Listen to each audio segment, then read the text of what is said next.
ម្ដាយតែខ្ញុំទៅដល់ហើយឯលោកហេតុអីបានមកកេងនៅទីនេះអញ្ចឹងគេមិនឲ្យកេងនៅខាងមុខសន្តាគារអញ្ចឹងទេណាព្រោះអីនៅផ្ទាល់ដីអញ្ចឹងវាត្រជាក់ណាស់ប្រយ័ត្នឈឺផ្ដាសាយណាអត់ខ្ញុំសុំទោសផងណានាងដោយសារតែខ្ញុំជួបបញ្ហានៅនាងសារិមាតើខ្ញុំអាចសុំខ្ចីទូរស័ព្ទឲ្យនាងខលបន្តិចបានដែរទេអ្នកបានសូមអរគុណនាងហើយ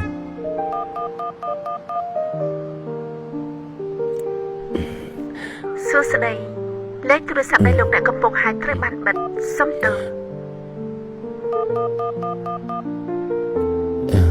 លេខទូរស័ព្ទនៃលោកអ្នកកំពុងហៅកំពុងស្ថិតនៅក្រៅតំបន់សេវា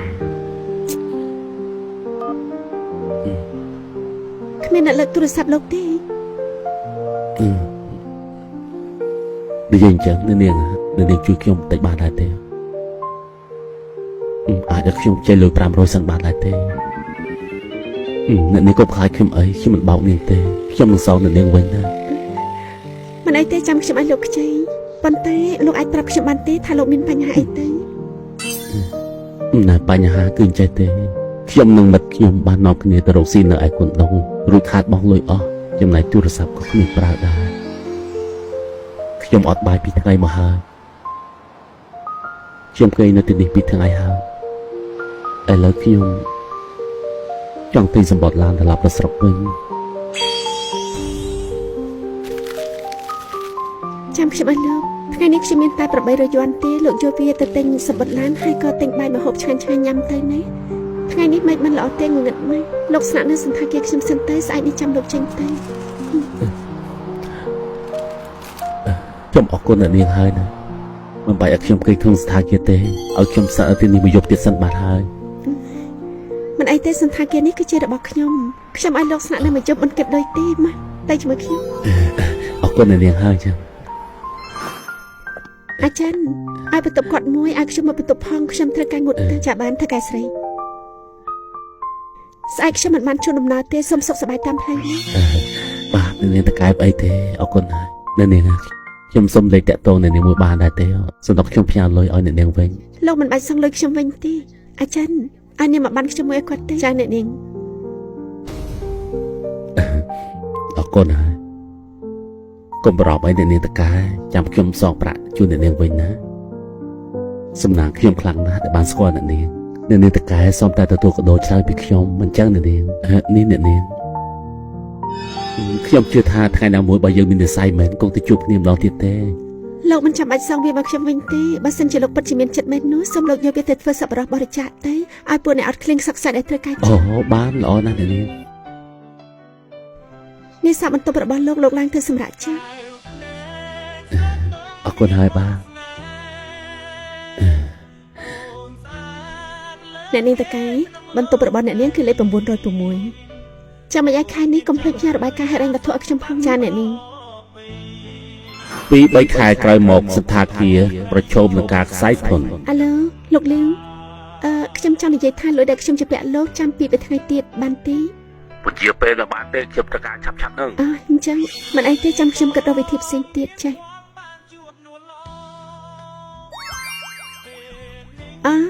អ្នកស្រីលីណាការបងប្រាក់អ្នកស្រីនៅខែក្រោយតែសុំបងខែនេះបានទេខ្ញុំត្រូវការបន្ទាន់ពេលនេះខ្ញុំមិនបានមានលុយទេបើវាខ្ញុំខលទៅចាចាំខលមកណាបានអ្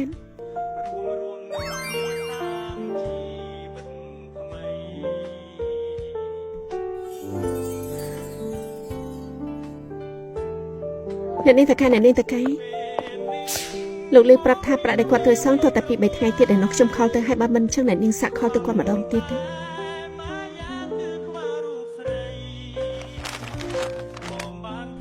នេះជាឯកសារកងត្រាផ្ទៃប្រាក់របស់សន្តាគារ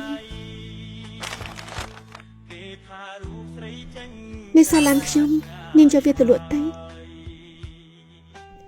ហើយបើកប្រាក់ខែឲ្យផងណាអ្នកនាងតកែអ្នកនាងកាន់កាប់វាមកច្រើនឆ្នាំហើយអ្នកនាងខំប្រឹងប្រែងតស៊ូខ្លាំងណាស់នៅពេលដែលអ្នកនាងផ្ទេរវាទៅឲ្យគេអញ្ចឹងវាពិតជាគ្មានសល់អីទេខ្ញុំគ្មានមធ្យោបាយក្រៅពីនេះទេនាងទៅ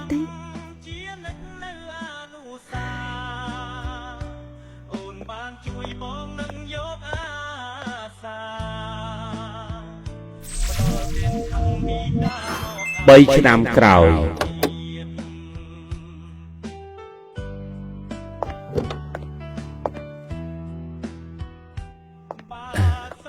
សុស្ដីលោកតើអ្នកនាងសាងនៅដែរទេអ្នកនាងសាងឲ្យអ្នកនាងសាងមួយណាទៅគឺអ្នកនាងសាងម្ចាស់ស្ថាគារនោះអីអ្នកនាងសាងអូទៅបោកជុំលឺលោកសួរថាម្ចាស់ស្ថាគារទៅណានាងរ៉ូស៊ីចែកបោកបិទភ័ក្រអស់ប្រាក់អស់ហើយសូម្បីតែស្ថាគារក៏បានលក់នៅផ្ទៃវាមកឲ្យខ្ញុំហើយចឹងផងហើយចុះលោកមានដឹងថានាងទៅណាទេរឿងនេះខ្ញុំក៏មិនដឹងច្បាស់ដែរអូខេចឹងអរគុណលោកហើយតាអមអីទេលោកបងមានអ្វីក្រុមយ៉ាងខ្វាំងតែមកយ៉ាងគឺខ្វះរូបស្រីអេលោកហាក់ដូចបានចាំមកគេនៅទីនេះគេថារូបស្រីចាញ់ចាឆ្ងាយហើយចាំខ្ញុំឲ្យមកថ្ងៃនេះខ្ញុំមានតែ800យន់ទេលោកយកវាទៅទិញសម្បត្តិឡានហើយទៅទិញបាយទឹកឆ្ងាញ់ញ៉ាំទៅណាថ្ងៃនេះមិនល្អទេងងឹតលោកស្នាក់នៅសន្តាគារខ្ញុំសិនទៅស្អែកនេះចាំលោកចេញទៅ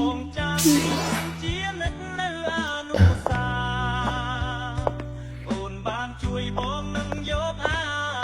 សារូបបងមានភ័ព្វបានជួបនួនឡងពេលនេះរៀមបងចង់ចិត្តប្រាថ្នារៀមបងជួបស្ងួនសានក្បោកស្នេហារួមនឹងគ្នាសាងជីវិតថ្មីតើនាងទៅទីណាខ្ញុំត្រូវតែស្វែងរកនាងឲ្យឃើញ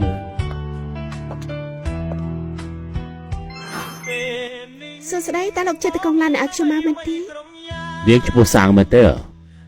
លោកគឺលោកគឺជាអ្នកទិញសន្តាគារខ្ញុំលោកយិនមែនទេ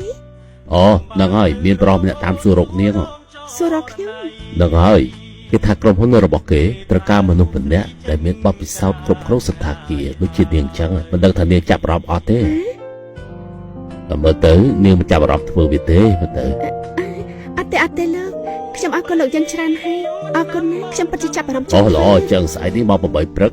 នាងយករបាយការណ៍ទៅជូនគាត់នៅការិយាល័យនេះទេចាប់បានលោកយានស្អែកខ្ញុំមកទៅអត់ទាន់ពេលអូនបានជួយបងនឹងយកអា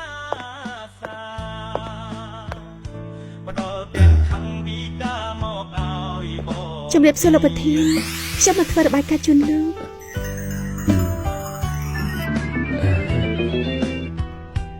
បាសិនរូបអូនគូពីអណ្ដឹងសួស្ដីនាងសារ៉េម៉ាពួកយើងខានជួបគ្នាយូរហើយសាងជីវិតអូនហើយនឹងបងរួមលំសៃតរៀនទៅរឿងបន្ទាប់កាន់តែរំភើប